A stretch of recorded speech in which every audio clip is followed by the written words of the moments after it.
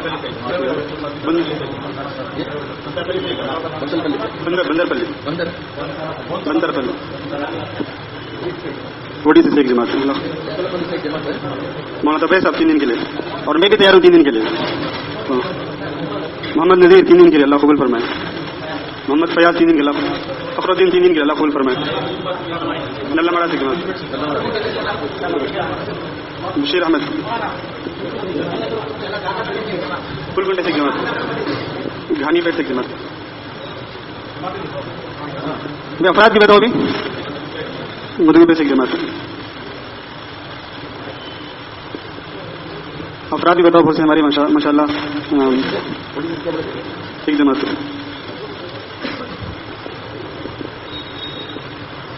محمد صلی اللہ قبول فرمائے. مولانا سلیم صاحب چلیں گے.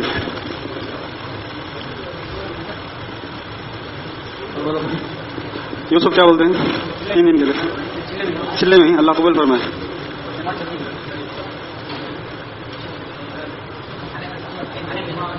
گھانی پیٹ سے جماعت, اماموں کی جماعت, اللہ قبول. گھانی پیٹ سے پورے منڈل سے عالم و علماء کی ایک جماعت ہے ماشاء اللہ, اللہ قبول فرمائے. اور بتاؤ ابھی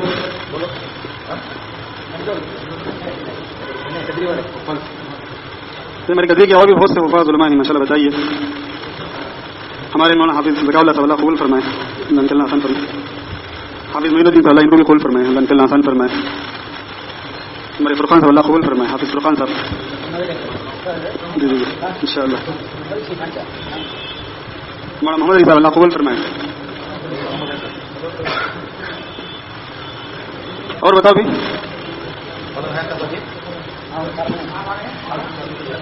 ہمارے کریم اللہ صاحب اللہ حافظ کریم اللہ صاحب اللہ قبول فرمائے.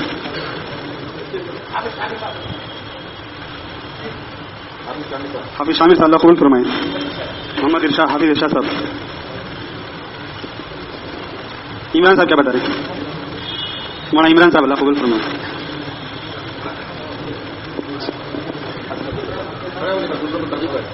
مولانا عظمت اللہ صاحب اللہ قبول فرمائے. حافظ زبیر صاحب اللہ قبول فرمائے.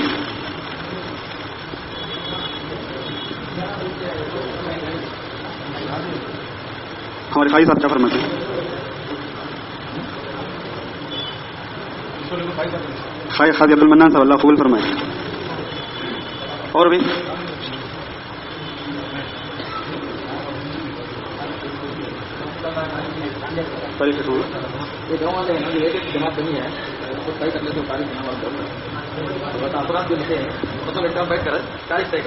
دعا کی بات ہے, ایک طرف بیٹھ کر تاریخ طے کر لیں گے.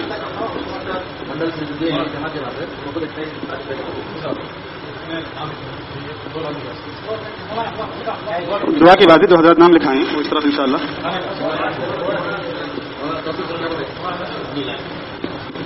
ایک بات اور رہ گئی, میں یاد کر رہا ہوں کہ ان لوگوں میں جھوٹ بولنے کی تو عادت بہت عام ہو گئی. خبریں جھوٹی, بات جھوٹی اتنی پھیلاتے ہیں آپ کو یقین نہیں آئے گا کہ یہ جھوٹ ہے کیا بولتے, لیکن بعد میں معلوم ہو جاتا ہے کہ وہ پورا جھوٹ. مثال کے طور پر 1 منٹ آپ سے معذرت, ابھی تازہ کل کی بات, کل ایک آڈیو آیا ہے بنگلہ دیش سے. بنگلہ دیش میں مولانا سعد صاحب کی حمایت میں زبردست جو جھنڈا لہرا رہے ہیں ایک عالم ہے مولانا فرید الدین مسعود صاحب. بڑے آدمی ہیں ملک میں, وہ بڑے آدمی ہیں اور مدنی خاندان سے بڑے تعلقات ہیں ان کے, وہ سیاسی اثر و رسوخ بھی بڑا زبردست ہے. انہوں نے ان کے بارے میں وہاں کے ایک بہت بڑے مفتی ہیں ڈھاکہ کے, مفتی میزان الرحمان سعید صاحب, ان کا ایک مضمون بھی آیا ہے 10 صفحات پر. بڑی عمر کے مفتی صاحب ہیں, ملک کے ٹاپ کے چند مفتیوں میں ان کا ایک نمبر آتا ہے, مفتی میزان الرحمان صاحب. ان کی آڈیو آئی ہے کل. وہ آڈیو دراصل انہوں نے حضرت مفتی تقی عثمانی صاحب کو بھیجی ہے, یعنی وائس میسج بھیجا ہے مفتی تقی عثمانی صاحب کو. مفتی تقی عثمانی صاحب کو وائس میسج بھیجا انہوں نے. اس وائس میسج میں وہ کہہ رہے ہیں کہ حضرت میں آپ سے بنگلہ دیش کے علماء کی طرف سے ایک بات کا استفسار کرنا چاہتا ہوں. وہ یہ ہے کہ یہاں مولانا فرید الدین مسعود صاحب بڑے علماء میں ہیں ہمارے ملک کے, وہ اپنے بیانات میں ایک بات بہت کثرت سے بول رہے ہیں اور یہاں میڈیا میں سوشل میڈیا میں وہ پھیل رہی ہے پورے ملک میں, اس کے بارے میں وضاحت چاہتا ہوں میں آپ سے. کیا بات ہے؟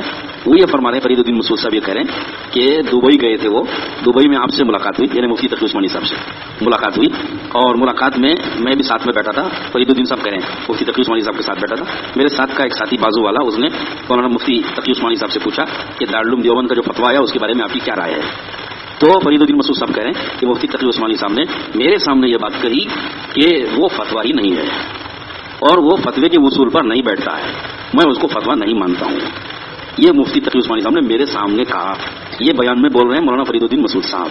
اس بارے میں آپ سے وضاحت طلب کرتا ہوں، کیا آپ کے ساتھ ان کی ملاقات ہوئی تھی اور ایسی بات آپ سے ہوئی تھی؟ تو اگر آپ کہو تو میں اپنی زبان سے سنا دوں، آپ کہو تو میں ان کی آڈیو سنا دوں حضرت مفتی صاحب کی. تقی عثمانی صاحب نے جواب دیا کہ نہ میرے سے کوئی ملاقات فرید الدین مسعود صاحب کی مجھے یاد ہے، اور اسی مہینے کے کریں گے، اسی دسمبر کی شروعات میں وہ کہہ رہے ہیں، کل کی یہ بات ہے، آڈیو کل کی ہے. فوراً حضرت کا جواب آیا. حضرت کہہ رہے کہ نہ مجھے کوئی ملاقات ان سے یاد ہے، اور نہ کسی نے آج تک مجھ سے دارالعلوم دیوبند کے فتوے کے بارے میں کوئی سوال کیا ہے، اور نہ میں نے کبھی ایسی بات دارالعلوم کے فتوے کے بارے میں کہی ہے، نہ میں کہہ سکتا ہوں، نہ اس کا امکان ہے.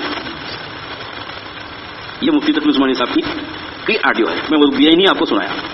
اب آپ سوچ لیجیے، اتنا بڑا ملک کا آدمی فرید الدین مسعود صاحب کی حمایت یافتہ، وہ کتنا صاف جھوٹ اپنے بیان میں حضرت مفتی تقی صاحب کی طرف منسوخ کر کے بیان. مفتی تقی صاحب یہ بھی فرما رہے ہیں کہ میری طرف جنہوں نے بھی یہ بات منسوخ کی ہے غلط ہے، آپ سوشل میڈیا میں میری یہ بات پھیلا دیجیے. یہ حضرت نے اجازت دی تھی کہ سوشل میڈیا میں آپ میری بات پھیلا دیجیے، تو میں نے ایسی بات نہیں کہی ہے. اب آپ فرمائیں.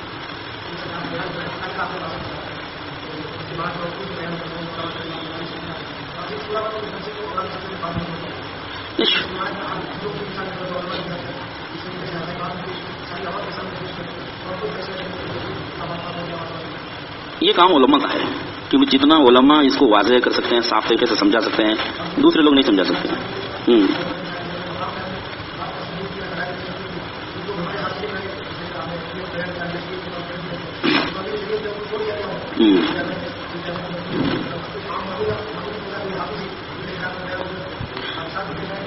صحیح ہے، یہ بات صحیح ہے آپ کی.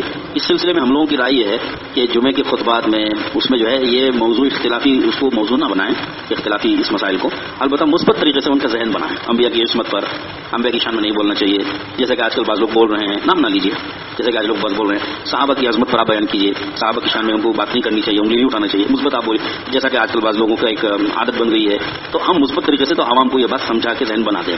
اور جس کے بارے میں معلوم ہو پرسنلی کہ بھائی یہ فلاں آدمی ان کے ساتھ میں ہے، تو اس کو الگ سے بیٹھ کے انفرادی طور پر آپ جتنا اس کو سمجھا سکتے ہیں سمجھائیں، لیکن صاف بات ایک دم سے کرنے کے بجائے ذرا اس کو پڑھ لینا چاہیے، اس کو پڑھ لینا چاہیے کہ یہ ہماری کتنی بات لے سکتا ہے. اگر آپ کو یہ امید ہے کہ یہ بات آپ کی لے سکتا ہے تو سمجھائیے. آپ کو اگر یہ امید نہیں ہے بلکہ خطرہ ہے کہ یہ الٹا ہمارے خلاف کچھ کرے گا تو چھوڑ ہی دیجیے، اس کو سمجھائیے مت. آپ مثبت طریقے سے اپنے مجمع کو سنبھالنے کی کوشش کیجیے. یہ ہاں یہ اچھا ہے.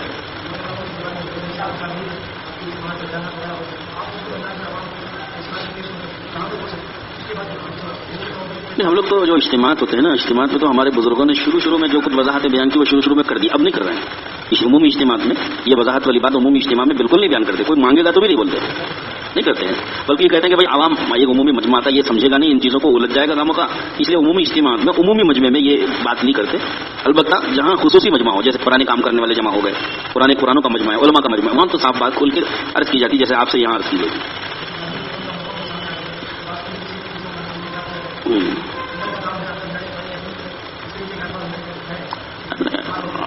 اندر لڑے مارے تو نہیں کہا ہوگا، بس یہ کہا ہے کہ ان کا آپسی اختلاف ہے، اس کو آپس میں بیٹھ کے وہ سلجھائیں گے. لیکن دارالعلوم نے اپنی رائے جو قائم کی ہے وہ ان کی غلط اور غیر شرعی باتوں پر دارالعلوم نے نکیر کی ہے، اس حد تک دارالعلوم رہے گا. وہ اپنی جگہ صحیح ہے. دارالعلوم تو شریعت کی وضاحت کے لیے، اظہار شریعت کے لیے ہے.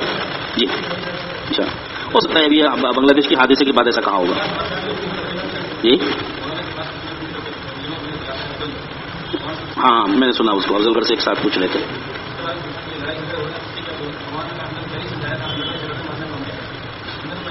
بات تو ہم نے سمجھا دی، پھر بھی لڑ رہے ہیں تو ہم کیا کریں گے؟ یہ حضرت کا کہنا ہے. ظاہر ہے کہ عوام کو کتنی حد تک کنٹرول وہ کریں گے، دارالعلوم کتنی حد تک سب کو کنٹرول کرے گا. ہر علاقے کے جو علماء ہیں، اہل نظر ہیں، اہل بصر ہیں، اور اسی طرح سے کچھ خواص ہیں اور دانشوران ہیں علاقوں کے، وہ آپس میں مل بیٹھ کے ایک فیصلہ لیں گے تو پھر اثر ہوگا اس کا. ساری چیز سارا بوجھ دارالعلوم تو اپنے سر نہیں لے گا نا. دارالعلوم نے تو مسئلے کی وضاحت کر دی. اب ہر علاقے کے جو اب جیسے خواص کا جوڑ نیچے ہوا، اب یہ سارے خواص، مساجد کے اراکین، کمیٹیوں کے افراد، اور جیسے آپ حضرات علماء ہیں، سب مل بیٹھ کے ایک فیصلہ لیں گے اور وہ فیصلہ شائع کریں گے کہ بھائی ہم سب کا یہ فیصلہ ہے. تو پھر انشاءاللہ ساری عوام اس کو فالو کرے گی، اور جہاں کوئی اختلاف کرے گا اس کو الگ سے بٹھا کے سمجھا سکتے ہیں. ٹھیک ہے، دعا کرا دیں. اللہم صلی علی سیدنا. یہ انفرادی مسائل تو ہیں، جہاں انفرادی مسئلے ہوں اس کو بیٹھ کر کے مشورے میں حل کر لیجیے. ربنا آتنا في الدنيا حسنة وفي الآخرة حسنة وقنا عذاب النار اللهم صل على سيدنا ونبينا محمد وعلى آل سيدنا ونبينا محمد وبارك وسلم ربنا ظلمنا أنفسنا وإن لم تغفر لنا وترحمنا لنكونن من الخاسرين اللهم اهدنا واهد بنا واهد الناس جميعا ربنا لا تزغ قلوبنا بعد إذ هديتنا وهب لنا من لدنك رحمة إنك أنت الوهاب اللهم وفقنا لما تحب وترضى واجعل آخرتنا خيرا من الأولى سبحان ربك رب العزة عما يصفون وسلام على المرسلين والحمد لله رب العالمين. ایک بات یہ تو ہے، کھانے کا وقت ہو گیا، ایک منٹ کی بات میں عرض کر دیتا ہوں. یہ بات تو ہے کہ اس وقت میں جو صورتحال لڑائی جھگڑے کی پیدا ہو رہی ہے، اس کو روکنے کے لیے یہ شکل یہ کر سکتے ہیں آپ حضرات کہ مساجد کی کمیٹیوں کے حضرات کو اور پھر علماء کرام کو سب کو اکٹھا کر کے آپ حضرات یہ صاف کہیے کہ بھائی یہ صحیح ہے، یہ غلط ہے، ہم کو ان کی حمایت کرنا ہے، ان کی نہیں کرنا ہے، اپنی اپنی عوام کو اپنی اپنی مسجدوں میں سنبھالنے کی کوشش ہم کو کرنا ہے. ہاں وہ کر سکتے ہیں کچھ میں مشورہ، لیکن یہ نہیں کر سکتے کہ بھائی دونوں کو چلنے دو، پھر اس کا نقصان ہوگا.